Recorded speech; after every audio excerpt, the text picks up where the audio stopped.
Right, can we start that again? Sorry, so it's just seeing the record thing. I was looking at it.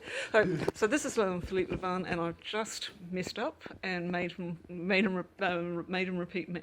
repeat himself about his business. Philippe is a chef, and you've been. And the business had been at Coal Valley Vineyard. That's right. Yeah. So let's start that again. It's close to a year now that I've sort of been at Coal Valley Vineyard and also, negotiating business terms there. I guess to recap everything, the reason that I went to have a look at that business is that I was approached by them. I had spoken to them 2 years previously when I was running a tiny place in Battery Point, but nothing came of it. And then a year ago I was approached again, and we had a meeting, and we came to an agreement that it would be a good thing to work together. In that time, I've worked there to understand the clientele that they had in coming to the restaurant, which is an important thing to understand.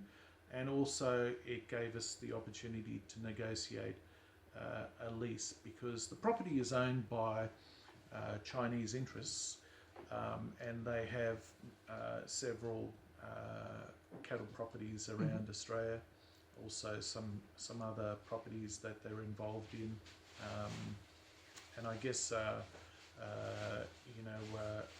a big corporation over in China, but they're focused on quality, and so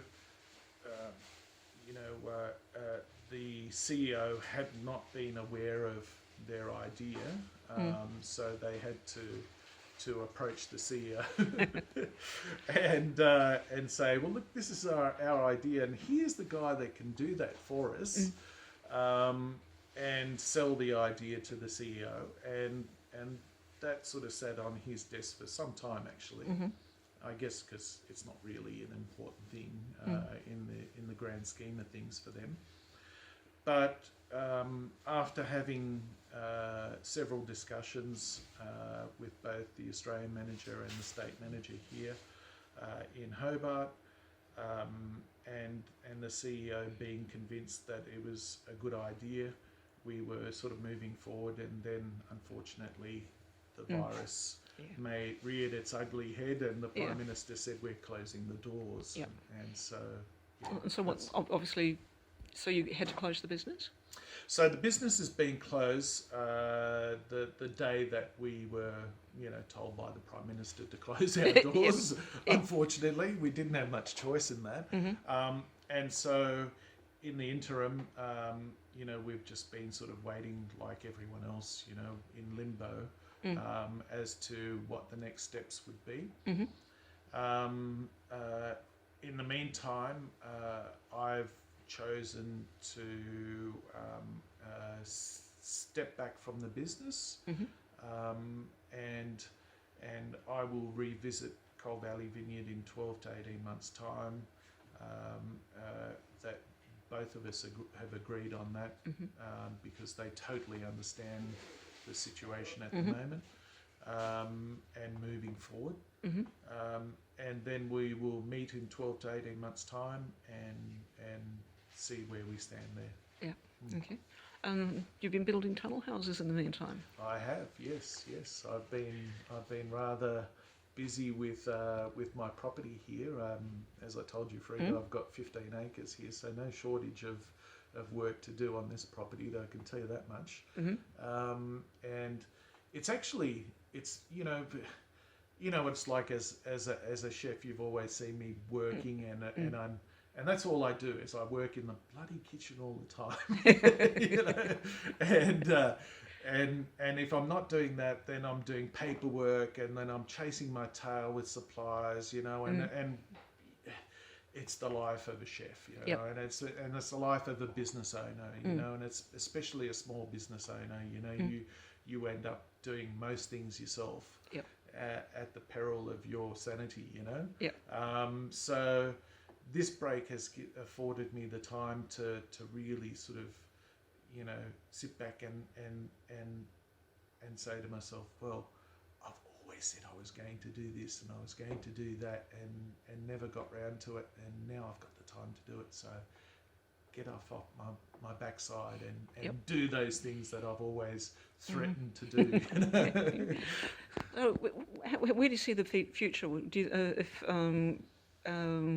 for yourself, with or without that particular business? If you don't continue on with Coal Valley, will you start a new venture or? Yeah, look, there are ideas in my head, and I'll keep those under wrap for the time being. Fair enough. But there are ideas in my head, and I have been approached by a couple of people to do something, but it would be something that I believe that Hobart would, I think, enjoy. Yep. I would hope would enjoy. You never know. And so, business is a risk. You can have an idea, and I don't mean that in a derogatory way at all, but business is a risk. And so you can have an idea in your mind, and you can think it's a great idea, and unless you actually go out and test it, you don't know. It's a gamble, Yep. and that's the way it is. But there are a couple of ideas in my head that I believe that Hobart would like. Yeah. And that people are touching on, but not really sort of, doing it really with all heart and mind and really, sort of concentrating on.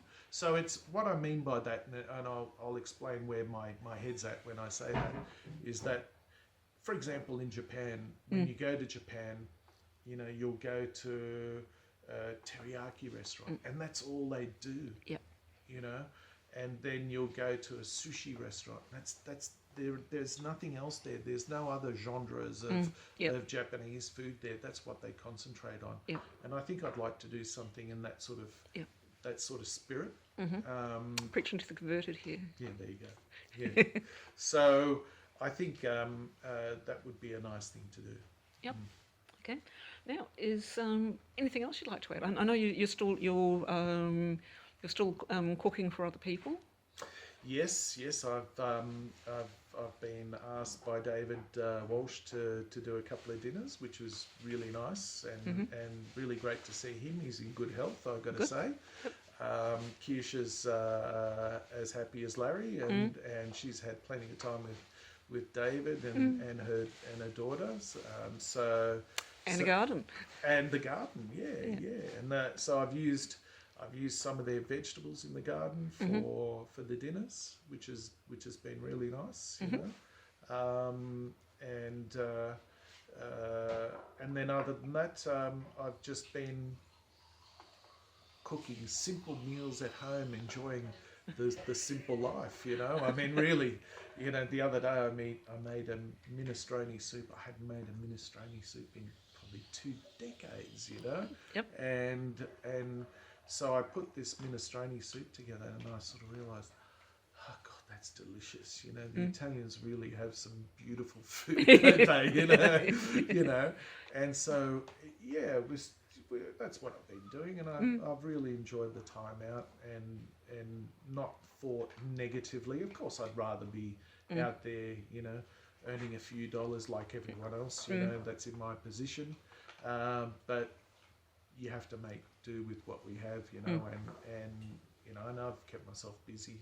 I've not sort of sat on my hands, which has been my saviour. Yes, I've seen. Yeah, so it's been good in that sense, and and it's nice to be able to talk to people, catch up with people that normally you don't have time for, and that's I think there's an intangible sort of benefit to this time out that we've had, which has been really important.